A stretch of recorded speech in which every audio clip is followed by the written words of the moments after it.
బీసీలకు ఎవరు వృత్తి పనిదారులు ఉంటే వాళ్ళకి చేయూతనిస్తా అని చెప్పినటువంటి ఏకైక ముఖ్యమంత్రి కేసీఆర్ గారు. చెప్పినట్టుగా డబ్బులు ఇచ్చిండు కూడా. ప్రతి కులాన్ని కాపాడుకునే ప్రయత్నం చేసిండు.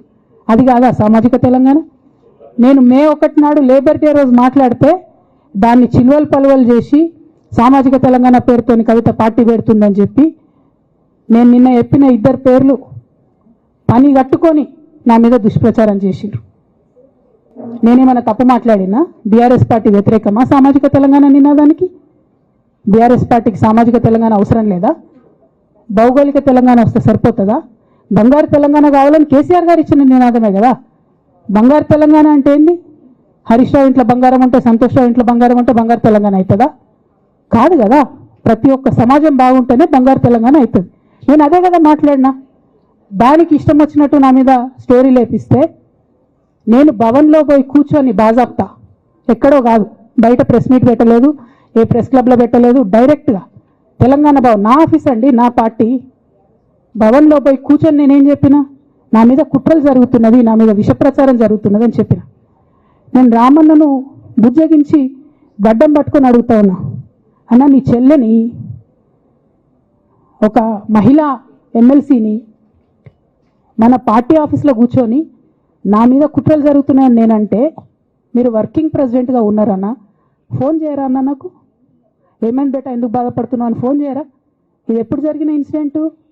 లేక లీక్ కాకముందు, నేను నా కొడుకు గ్రాడ్యుయేషన్కి అమెరికా పోకముందు, అంతకుముందే.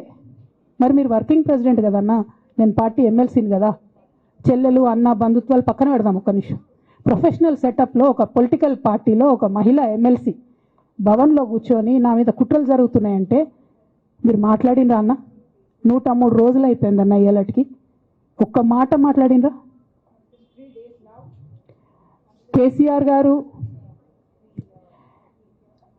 దగ్గర నుంచి కమ్యూనికేషన్ రావాలని నేను ఎక్స్పెక్ట్ చేయలే.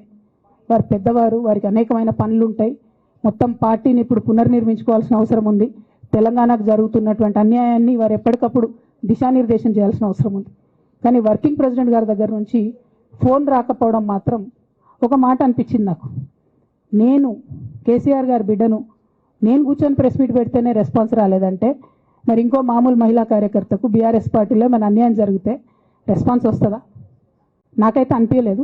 వస్తుందేమో నాకు తెలియదు. కానీ నేను ఒక మాటకు నాకు సంతోషం అనిపించింది. నాకు నోటీస్ రాగానే అక్కడ మహిళా ఎమ్మెల్సీలు కూర్చొని, మహిళలందరినీ కూర్చొని, ఫస్ట్ టైం అనుకుంటా భవన్లో 5 మహిళలు కూర్చొని ఇండిపెండెంట్గా ప్రెస్ మీట్ మాట్లాడింది. చాలా సంతోషం. ఇటువంటి అంతర్గత ప్రజాస్వామ్యం రావాలనే నేను కోరుకున్నా. మహిళలకు, ఎస్సీలకు, ఎస్టీలకు, బహుజనులకు కోటరీల అడ్డంకులు లేకుండా యాక్సెస్ రావాలి.